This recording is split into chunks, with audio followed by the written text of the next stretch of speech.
What do I hope is a result is that we don't make these mistakes again.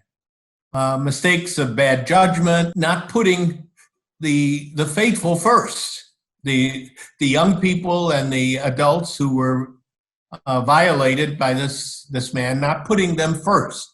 Can I just ask a quick follow-up to that? I mean, a lot of this was centered in Washington, D.C., since your territory. How are people handling this back home? A lot of it didn't take place in Washington. The events that led to Theodore McCarrick's removal from the College of Cardinals and the priesthood occurred outside of the Archdiocese of Washington. He really concerned about the people that were harmed, no matter where they were harmed. Because, again, focusing on the survivors, the victims, the families and loved ones of those victims, they should be and should have been the focal point from day one. Mm-hmm. I'm going to shift gears now to another topic that's also of great relevance in the United States today, which is the election of a new president, President Joe Biden, and current President Donald Trump has just, said he's going to allow a transition to take place. He's going to open the door to that. Now, a Biden presidency certainly presents many opportunities and also many challenges in terms of working with the Catholic Church.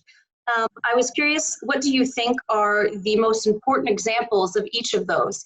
And what would be your approach to kind of engaging this administration? Let me use the word you just introduced this conversation with, engage.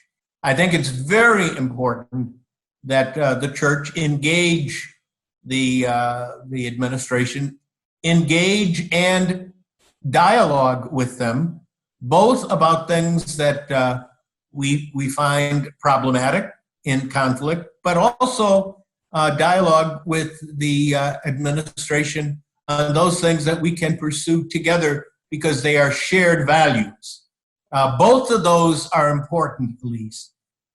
Certainly to highlight those areas where there is great difference and disagreement between the administration's presumed policies and the clear position of the church, but also to work collaboratively with the administration on areas where we find common interest.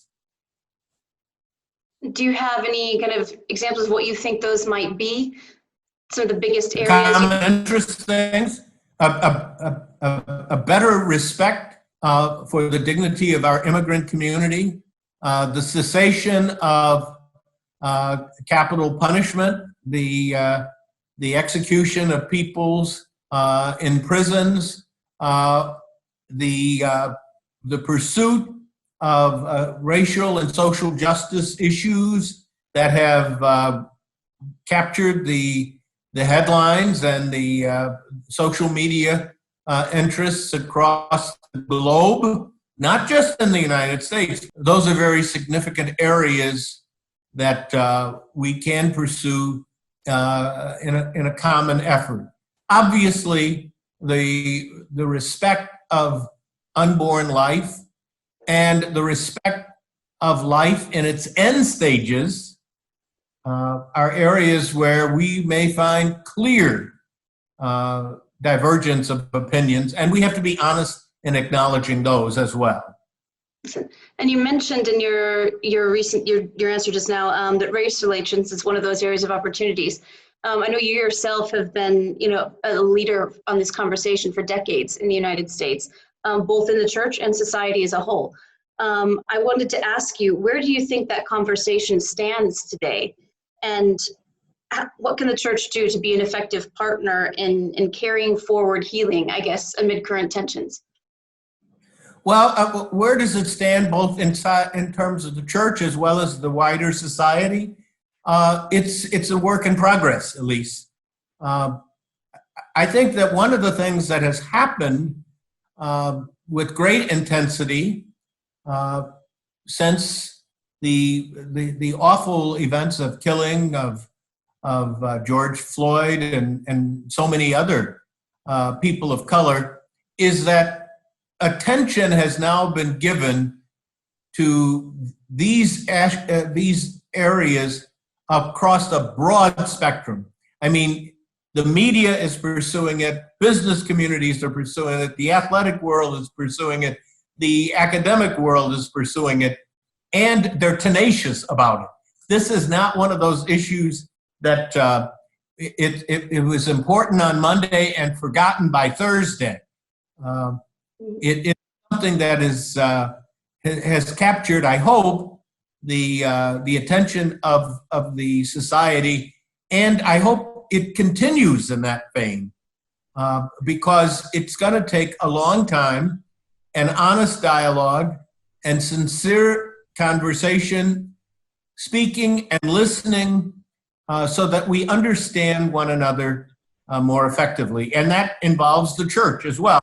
In the Archdiocese of Washington, we've embarked upon a series of dialogue sessions.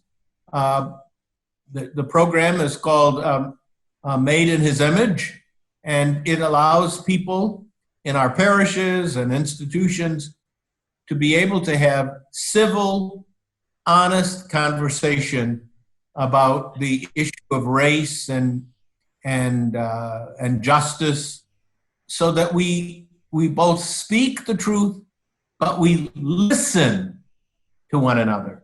That's very important, and I think that's a part of what the church must continue to do, not just in the Archdiocese of Washington, but throughout the country. And I think our most recent pastoral letter on racism is a great springboard for those kinds of conversations.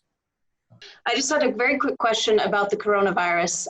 This is something that is, kind of impacting people all over the world, and particularly in the United States, it's very serious right now. I wanted to ask you, I guess, just as a pastor, what has been your approach to, I guess, how to handle this? And what do you have, I guess, in terms of a message for people who might be struggling with lockdown requirements, struggling for loss of work, or just struggling in general because of this pandemic? Well, first of all, I've encouraged our pastors and parish ministers to reach out to their people, and they've done so in many creative ways. I'm very, very pleased to read and to learn about ways that our priests and deacons and parish ministers have used social media, used creative ways to keep in touch with their people. But obviously, we are a sacramental church.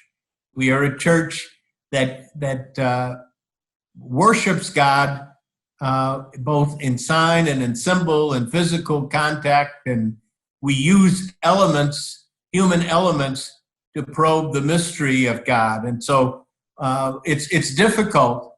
It's difficult to celebrate our Catholic identity without those physical implements that we call sacraments. We call the encounter of God with his people using the ordinary things of human life. Excellent. Well, thank you so much for your time. I really appreciate, again, you making time to speak with me today. Thanks, Elise, and give my very best to John. I will. I don't know what the Casa Santa Maria is doing for Thanksgiving, if anything, but if you want a home-cooked meal, he's got plenty. So.